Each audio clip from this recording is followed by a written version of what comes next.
Barend, do you consider yourself a hero or a psychotic killer?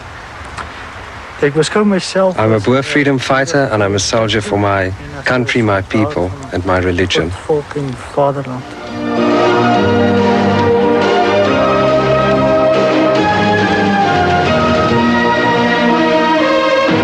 evening. A gunman went on the rampage in central Pretoria today, shooting down 3 people and wounding 16 others. The first news of the killings, inaccurate though it was almost as clinical as the cold-blooded way Barend Strydom dispatched his victims. It was here that Strydom's day of infamy began 4 years ago. He chose this most public place in South Africa's capital. He was planning murder, but ever so calmly. He even remembered to feed a parking meter.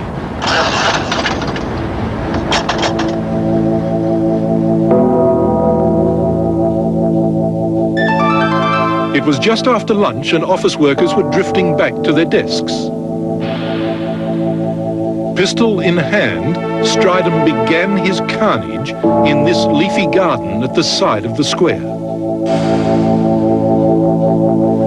Were you running or walking when you got to here? When I came here, I was walking, and I actually shot the first black there. How far away were you? Just we are 3 or 4 meters. Yeah. Then I walked on this road until there. Oh, I see there's another alcove over here. Yeah. So I actually shot another black here. Oh, this is the chap that was eating the hamburger. Yeah, he was eating the hamburger, and he didn't thought I will actually shot him. So he smiled at me, and so I shot him afterwards in the stomach. Right, then what? Then I shot another one here. That's 3 so far? Yeah, that's 3 so far. You see these couple of blacks sitting here now? Yeah. Would you like to shoot them? Another times, yes. So this is where you actually crossed the street, was it? Yeah, this is where I crossed the street, yes. Were you shooting at this time? No, not at this stage. How are you? I'm a good man. Who's this chap? Yeah. Who is he? No, I don't know him. He's a fan. What's he saying? Congratulations? Yeah, he's saying congratulations. Do you speak any English? Yes, I can speak English. What were you telling him? I'm telling him congratulations. He did what nobody has got the guts to do. He did the right thing? Yeah, I think so.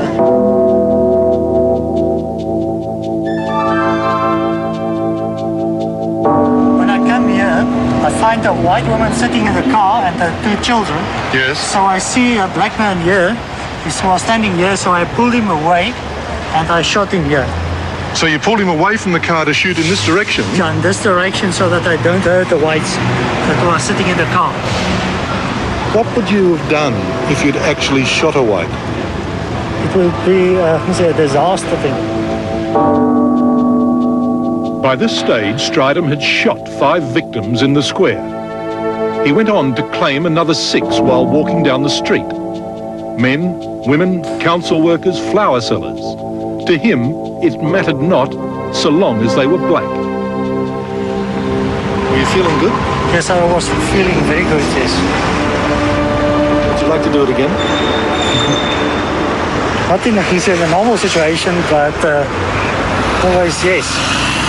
Tell me this, if I could give you a gun now, would you like to go over and shoot those blacks over there? Definitely, yes. While Barend Strydom now walks free, Upa Mabina will never walk again. He's one of 15 survivors of Strydom's murderous rampage. He's 44 and the father of 2 boys. Did you see Barend Strydom's eyes or his face when he was shooting? Yes, I saw him. What expression was on his face? He was smiling. Smiling when he shot you? Yes.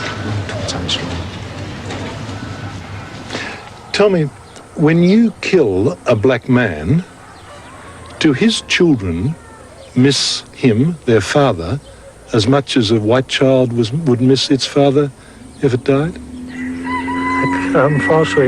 Yes, I do think so. And the black wife would grieve as much as a white wife? Yes, it's possible. But what if you'd killed a black policeman who was off duty, a supporter of your regime, effectively? Barend, this is not a funny matter at all. You're a murderer. It's not a funny matter. It's not something to laugh at, surely. He would have been in the same category as other black people. Young Barend grew up in what would appear to be a normal South African family. His home was in Heidelberg, a white community south of Johannesburg. He went to church, played with his friends, and learned politics from his father. At school, he was working very hard, active in practicing karate. He was a good boy. Were you proud of him? I was very proud of him. I still am. Still proud of him today? Yeah. He appears to have no regrets about what he did. Do you have any regrets? No, I don't.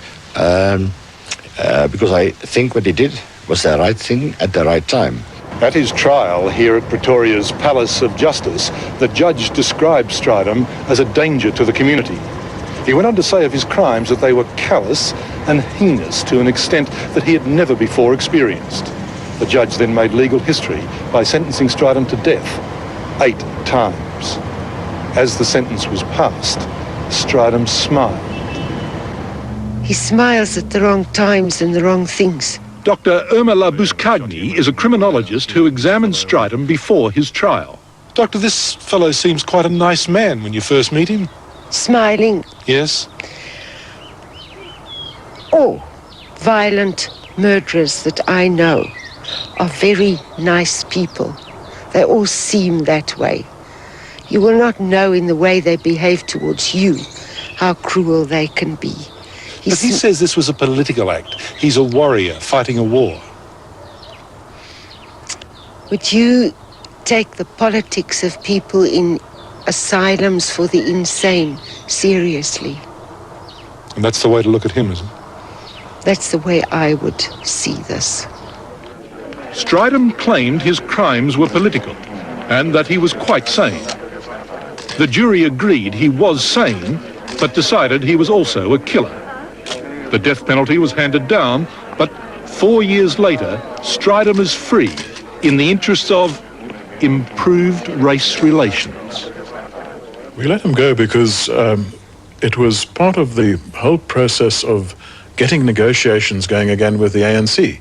Dave Stewart is the official spokesman for the South African government. So we had a principle that if a crime had been committed with a political motive before the 9th of October 1990, then that person qualified for amnesty, whether he was black, white, ANC, or this guy, Barend Strydom. But surely a man who walks down the street shooting blacks at random is not following any recognised political philosophy. I think that he did it with a political motive. It is very difficult to assess what a political motive is, but we had to lay down a clear principle, even though it meant releasing reprehensible people across the spectrum. Can you see him doing it again now that he's out? He has said so. He himself has said so. And the things he does these days, yes, I do believe that he may commit other murders, yes. Let me play a tape of what he said to me on the streets of Pretoria here just the other day. Tell me this. If I could give you a gun now, would you like to go over and shoot those blacks over there? Definitely, yes. It's just disgusting. But you see, Richard, what do? Do we hold up the whole constitutional process for one person who's a kook? Tell me, have you still got a gun? Yeah. Now tell me again, and this time tell the truth. Have you still got a gun? Yeah. But? As ek een wil hê, kan ek een gaan koop. If I want one, I can go and buy one. In plain man's language, is he a lunatic? No, he's not, because he wouldn't have been sentenced to death originally if he'd been found to be mad. Psychopath, maybe. Sociopath. But he's not a lunatic. I think he's a a very normal person. Strydom and his wife Karen married while he was on death row. They had known each other before the massacre.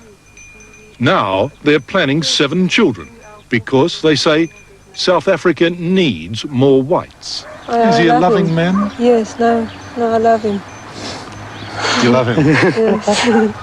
Do you think he'll make a good father? Yes, no, I think they love children also. Tell me, are you proud of what he did? It's part of the struggle. But does that make you proud of him? I don't want to brag about it. That's not the way we want to do it. Clearly, though, they want to continue the struggle. Strydom has built a house that's more like a fortress. And if he doesn't have a gun, well, that hardly matters, because around here, there's no shortage. Is this loaded? Yeah. Put a couple up in the air for me. I'm just taking instructions from my leader. Here, Strydom is called the leader. His masked companions are known as the White Wolves, and this is their lair. They may be crazy, but they are on the loose, and the way they see it, their job is still ahead of them. Do you have any regrets? No, one can only have remorse if one has done something wrong, and I never did anything wrong. Well then, would you do the right thing again? In a given situation, yes.